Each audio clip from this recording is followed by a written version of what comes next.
Olá, pessoal. Hoje continuaremos nosso assunto sobre vírus.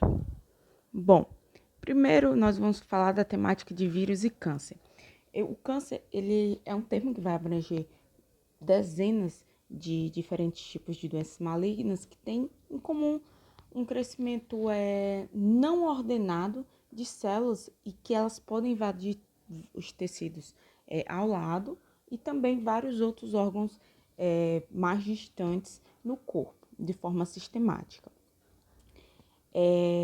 Primeiro, ocorre, por exemplo, a célula normal, ela por algum motivo tem uma modificação, uma transformação nas suas características, de forma que ela começa a se dividir rapidamente e essas células tendem a ser muito agressivas e incontroláveis, determinando uma formação do que nós chamamos popularmente de tumores e que eles podem se espalhar por várias regiões do corpo.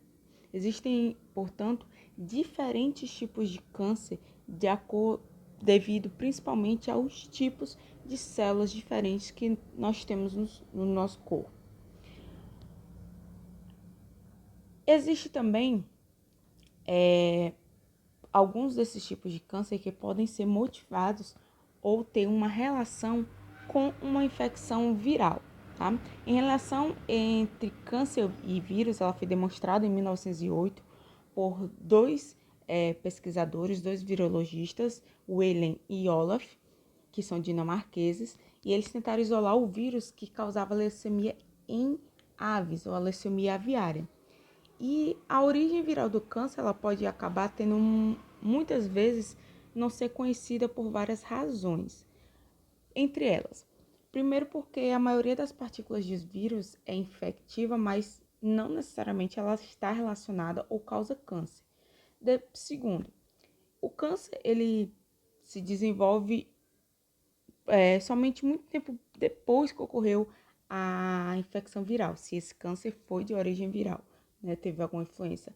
E também o outro ponto é que o câncer não parece ser contagioso, como ocorre com muitas doenças virais. Então, ocorre sim uma relação entre uma infecção viral e a possibilidade de um câncer, mas não são todos, é a grande minoria dos vírus que tem essa relação, certo? Ou está sendo estudada ou comprovada de forma indireta ter essa relação, tá? Com o câncer. E também, como muitas vezes o câncer só ocorre muito tempo depois da infecção viral, fica difícil você ter certeza que foi causada por esse determinado vírus. Quase tudo, e por que acontece isso, tá?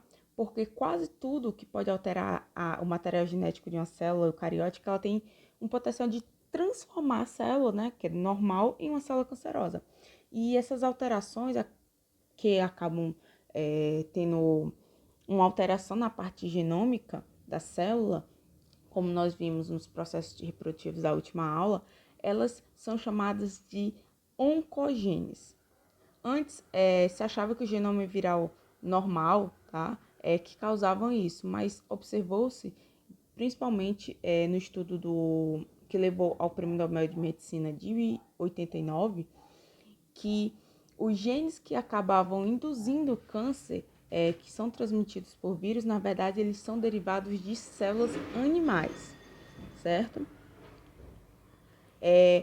Os vírus oncogênicos, também chamados de oncovírus, eles são responsáveis por uma estatística de 10% dos casos de câncer. Eles têm uma relação direta ou indireta, tá? E os mecanismos que causam esse processo são similares ao que a gente viu em relação à lisogenia, onde uma etapa do vírus ocorre a junção do material genético do vírus com o de um animal. E quando ocorre por algum motivo a separação, parte do vírus animal vai junto com o DNA, o material genético do vírus, e ele assim, quando infectar outra célula, ele pode levar parte dessa material genético para as células seguintes que irá infectar em outros seres, tá? Ou em outras células dentro do mesmo hospedeiro. As células tumorais, elas vão acabar sofrendo um processo chamado de transformação, ou seja, elas vão apresentar características que são bem diferentes das células que não são infectadas ou daquelas que estão infectadas, mas não formam tumores. E depois delas serem transformadas por esses vírus que infectaram, algumas células tumorais passam a expressar um antígeno, vírus específicos, que é chamado de antígeno de transplante tumor específico, também conhecido pela sigla TSTA, em uma superfície e também no núcleo chamado de antígeno T. E as células transformadas, elas vão ter também algumas alterações morfológicas. Elas vão estar menos arredondadas do que as normais e elas vão tender a determinadas anormalidades cromossômicas, como o número anormal de cromossomos ou os cromossomos fragmentados. Existem os vírus relacionados a câncer, tanto com material genético de DNA como de RNA. Para os oncogênicos que apresentam material genético como DNA, nós temos algumas famílias que têm representantes desses vírus, como as famílias Adenoviridae, Herpesviridae, Poxviridae, Papovaviridae e Epadalvinaridae. E entre esses, os que causam o papovavírus, o papilovírus, causa câncer cervical, como por exemplo o HPV-16, que ele vai causar metade de todos os tipos de câncer cervical. E tem até uma vacina para os 4 tipos de HPV, que inclui o HPV-16, que ele é recomendado, né, para indivíduos no início do período de adolescência. E o câncer de fígado, por exemplo, há estudos que acabam demonstrando que boa parte das pessoas que têm câncer de fígado, elas desenvolveram esse câncer tempos depois, né, de ter tido uma infecção prévia com o chamado HBV, que é o hepatitis B vírus.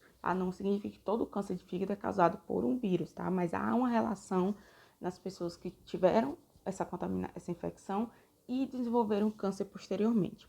Já nos de RNA, nós temos representantes da família Retroviridae, tá? Os vírus, por exemplo, da leucemia de células T humanas, como o HTLV2 e o 1, são tipos de retrovírus que causam linfoma e também leucemia nas células T de seres humanos adultos, tá?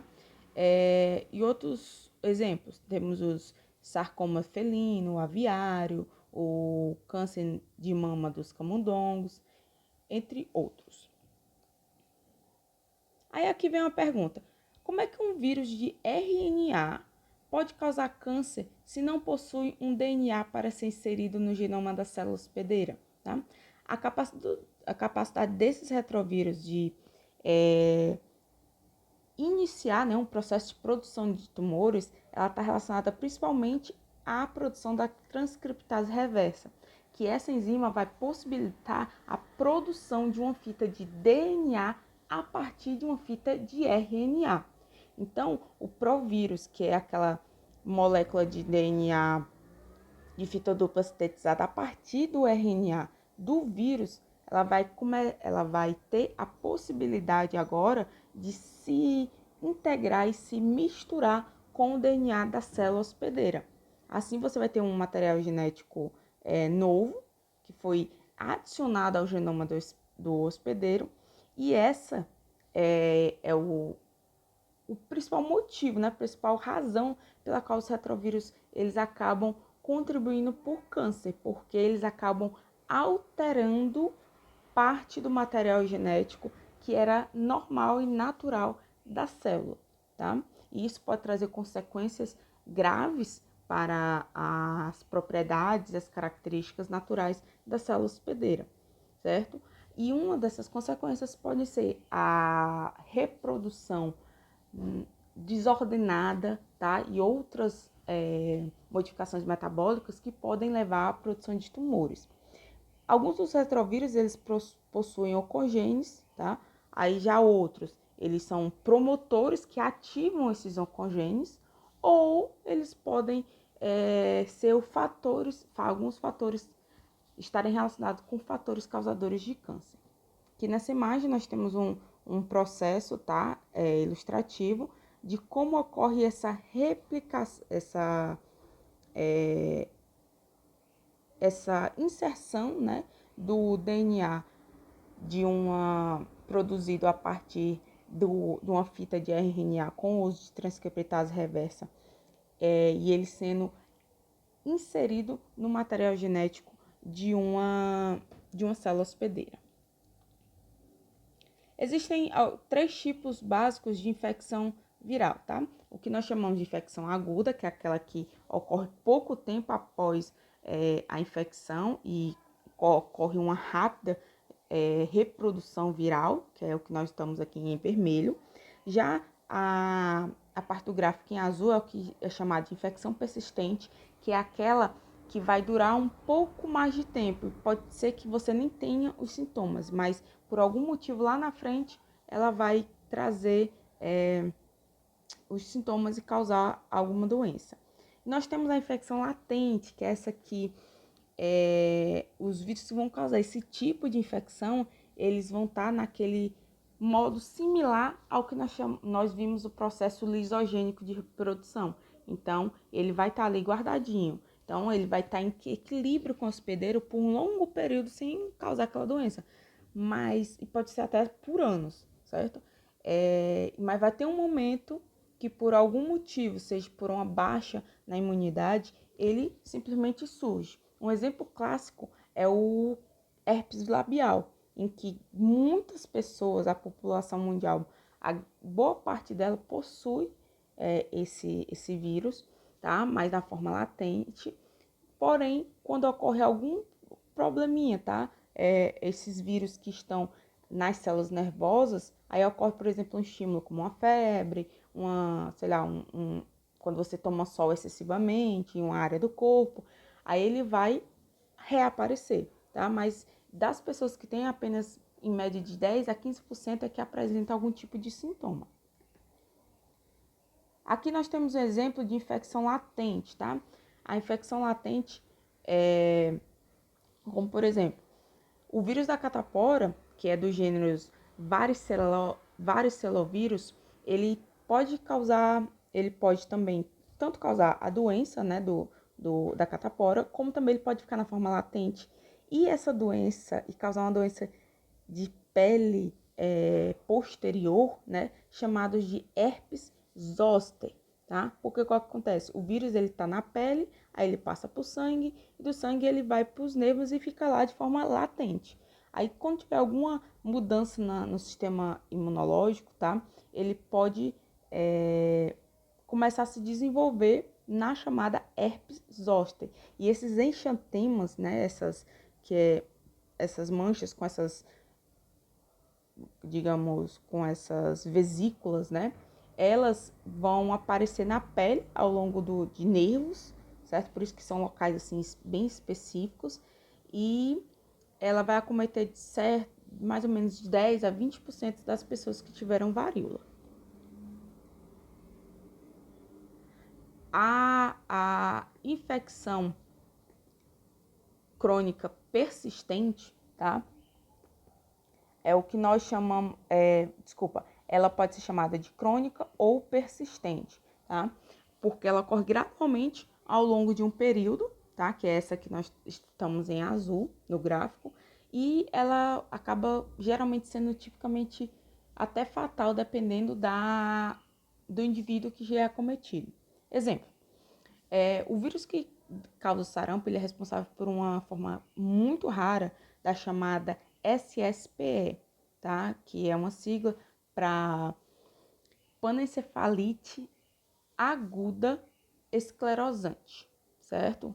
Desculpa, subaguda esclerosante, tá? Que vai ser causada vários anos após você ter tido sarampo. Pode ser, né? Não vai causar, pode ser. Ou seja, essa infecção persistente, ela é aparentemente distinta, né? É fácil de distinguir de uma infecção viral latente, porque na maioria dos casos que ocorrem, os vírus infecciosos que vão causar essa infecção são detectados gradualmente com o tempo, né? Como a gente vê no gráfico aqui, é com o tempo que vai sendo aumentando a quantidade dos vírus e eles vão sendo possíveis de serem detectados. Já a latente não, a latente ela vai estar lá sem detecção e de uma hora para outra por algum estímulo aumenta rapidamente, como a gente vê na gráfica em azul, em verde, a gente vê o aumento rápido do número de vírus e consequentemente de sintomas. Aqui nós temos alguns exemplos de infecções virais, tanto latente como persistente em humanos. Como latente, nós temos herpes labial, alguns tipos de leucemia provocados pelo HTLV1 e o 2, o herpes zoster. Como persistente, nós temos exemplos de câncer cervical pelo papilomavírus humano, AIDS, alguns tipos de câncer causados, por exemplo, por vírus da hepatite B, infecções encefalite progressiva e a panencefalite esclerosante subaguda que nós tínhamos falado antes, que tem uma relação com o vírus do sarampo. Outro ponto importante sobre os vírus, está relacionado ao estudo dos vírus, são os denominados prions ou prions, que esse nome vem da abreviação de Proteinaceus infectus particle, ou seja, de proteína proteica infecciosa. E eles são responsáveis, ou seja, são simplesmente pedaços de proteínas que têm uma característica infecciosa. São responsáveis por poucas doenças infecciosas, mais ou menos umas 9 que são conhecidas, tá? São doenças neurológicas e elas são todas encefalites espongiformes, ou seja, elas vão causar buracos, vacúolos no cérebro. Uma delas é o que a gente mais conhecida, que é a chamada da vaca louca, né? Que aconteceu em rebanhos da Grã-Bretanha em 87. Daí foi os maiores estudos foram a partir dessa época, tá? Mas já em 1982 tinha sido isolado e reconhecido a proteína chamada SCRAP em ovelhas que estavam relacionadas a esse processo, tá? Em humanos, a doença causam algumas doenças, como a curu, a cianose familiar fatal, a CJD, entre outras, mas não são muitas. Aqui nós temos um esquema, tá? De mais ou menos como é que ocorre esse processo. Existe a chamada PRPC, que é normal da célula, tá? Ela vai ser produzida e vai ser secretada na superfície celular. Então, existe outra proteína, que é a PRPSC, que é parecida, que ela pode ser adquirida ou produzida por uma desse gene já existente, que é o PRPC, que está alterado. Então, a forma SC, ela pode reagir com a forma C na superfície da célula e converter a C em SC. E também essa SC, ela pode ser absorvida por endocitose pela célula e se acumular nos endossomos. Aí, quando elas se acumulam nos endossomos, a forma SC, e o conteúdo dos endossomos é transferido para os lisossomos, ocorre a morte celular. Então, esse é um dos mecanismos de possibilidade de morte celular a partir de prions ou prions, né? Existem também os chamados vírus de plantas, tá? Eles têm uma semelhança, claro que morfológica e também em tipos de ácido nucleico, né? Bem semelhante aos dos vírus animais. Eles podem ou não causar sintoma, eles causam sintomas, desculpem, ou não, ou eles podem estar lá de forma latente, como as plantas sendo apenas um reservatório, tá? E alguns tipos de doenças, elas estão relacionadas a culturas bem importantes, como cultura de cana, feijão, milho, batata, e vão fazer várias modificações, desde interromper e dificultar o crescimento da planta, até modificações de cor, modificações de textura, entre outros.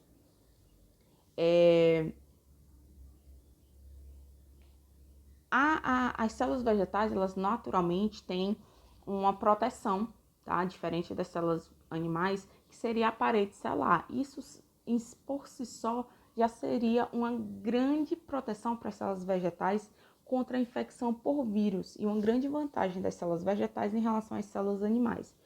Porém, essas células podem ser sim infectadas por vírus através de alguma abrasão, algum corte, algum poro que aconteceu por algum motivo na célula vegetal. ou ele pode ir junto com um parasita, como por exemplo, junto com fungo ou com nematóide, ou também com um inseto, tá? Aqueles insetos que vão sugando a seiva ou que estão ali perto do tecido vegetal, eles podem acabar introduzindo, certo? De alguma forma, o vírus dentro das plantas, tá? Em laboratório, outro ponto, pólen e as sementes, elas de plantas que estão infectadas, elas podem também contribuir e muito para a disseminação dessa infecção para outras plantas, tá? Em laboratório, exatamente por essas características, os vírus dos fungos, eles acabam sendo cultivados ou dentro de células de insetos ou nos chamados protoplastos, que são células vegetais sem a parede celular, certo? São as formas principais de se cultivar vírus dentro de um laboratório. A gente não usa meio de cultura normal como se usa em bactérias e fungos, por exemplo, certo? Algumas doenças elas também podem ser causadas por viróides, que são pequenos pedaços de RNA que não tem nenhum envoltório, tá? Eles são tipo de 300, 400 bases nitrogenadas, mas já são suficientes para causar um grande distúrbio quando infectar uma célula vegetal. Aqui nós temos alguns exemplos, tá? De vírus vegetais, os tantos de DNA como de RNA, de fita simples ou fita dupla, como temos Papoviridae, nós temos também vírus do mosaico da melancia, vírus do nanismo amarelo da batata, tá? E também os que você observa que eles têm meios de transmissão diferentes, tá? Então, pode ser por pulgões ou por uma lesão na parede celular, ou pode ser também por cigarras, entre outros, ou moscas, entre outros insetos, ok? Aqui algumas referências, faça os exercícios, envie suas dúvidas e até a próxima aula.